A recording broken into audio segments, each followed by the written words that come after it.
Indian না এটা তো বাংলাদেশ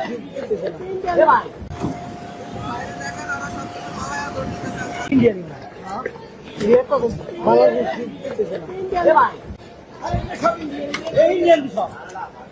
না না আস্তে আস্তে আস্তে আস্তে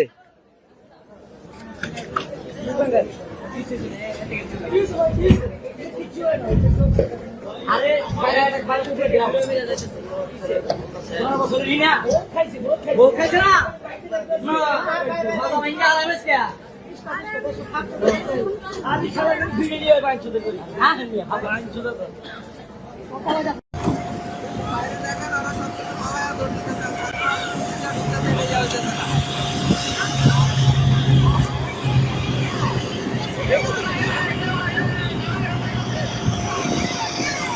বাইরে বাইরে দেখেন কি হলো খালি গন্ধ বাইরে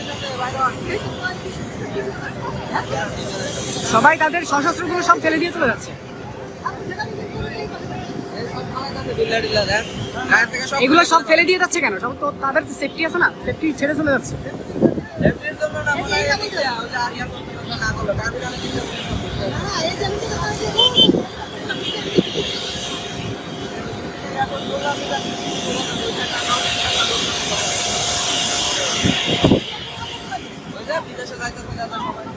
গাড়িতে উঠে গেছে, আমরা তখন মুভ করে আসছি।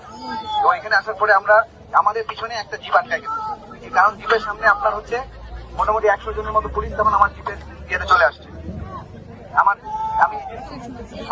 মানে জিপের ভিতরে তো 100 জন হয় না, জিপের মধ্যে পুলিশ জোর করে উঠে গেছে, ফায়ার করতেছে। ওখানে আমার অফিসার ছিল।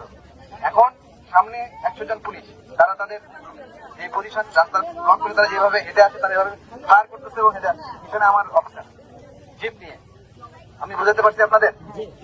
তারা কিন্তু ফায়ার করতে করতে পাইপ পার হয়ে পল্লীবদ্ধ হয়ে এই পর্যন্ত এসে তারা এখানে আত্মসমর্পণ করছে। তারা জানে তারা যেভাবে আসতেছে এটা ঠিক না, তারা যেভাবে নির্বিচারে গুলি চালাচ্ছে আমাদের নিজেদের সাধারণ ভাই বোন। আমি নিজের চোখে দেখেছি। তো আমি যদি আপনাদের বলতে আপনারা হয়তো অনেকে ওখানে দেখেন নাই বা দূরে ছিলেন বা অনেক শুনেছেন।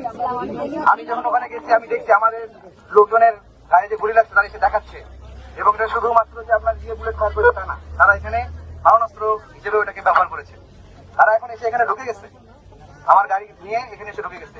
এখন আপনারা আমাকে একটা জিনিস বলেন, তাদেরকে এখানে ঢোকানোর পরে নিরস্ত্র করা হয়েছে, তাদেরকে গ্রেফতার করা হয়েছে। এখন তাদের নথিপত্র, নাম, কি কোন দায়িত্ব, এই সকল জিনিসপত্র ডকুমেন্টেশন করা হবে। তাদেরকে কিন্তু প্রথম কথা তাদেরকে গ্রেফতার করা হয়েছে। এটা কি ক্লিয়ার আপনারা? আমাদের ডিভিশনের জিওসি মহোদয় বলেছেন তাদের উপযুক্ত বিচার হবে। আপনারা তো সেনাবাহিনীর সাথে এতদিন ছিলেন, আমরা আপনাদের সাথে ছিলাম, আমরা তো গ্রাউন্ডে ছিলাম। দেশের জনগণের যান মালের নিরাপত্তার দায়িত্ব আমাদের, আপনাদের। আমরা একটা অনেক বড় সমস্যার সমাধান করে আজকে এখানে এসে পৌঁছাইছি। এখন আমার কথা শুনেন, এখানে হয়তো আমি এখনো কাউন্ট করতে পারিনি, বাট ধরেন এখানে আপনার পুলিশ আছে, তারা তো মানুষ, খারাপ হইলেও তারা মানুষ। এখন আপনি যদি একজন মানুষকে আপনার পেয়ে সে না হয় একটা অপরাধ করে আসছে, এই জন্য কিনা এখন আপনি তাকে নিয়ে এসে আমি এখানে ইয়ে করবো, তাকে আমি এখানে পানিশমেন্ট দেবো? এটা কি সভ্যতার? এটা কোনো সভ্য জাতি না।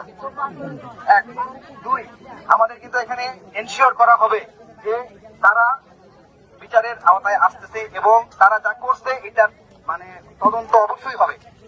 আর আমি নিজেও দেখছি কি হয়েছে।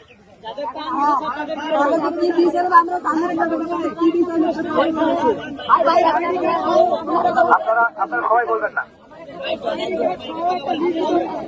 দাঁড়ান। আপনারা আমাকে একজন করে বলেন যে আপনাদের আর কি জানতে চান।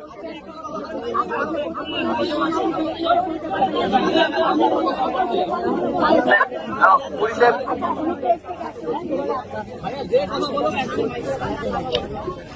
সাংবাদিক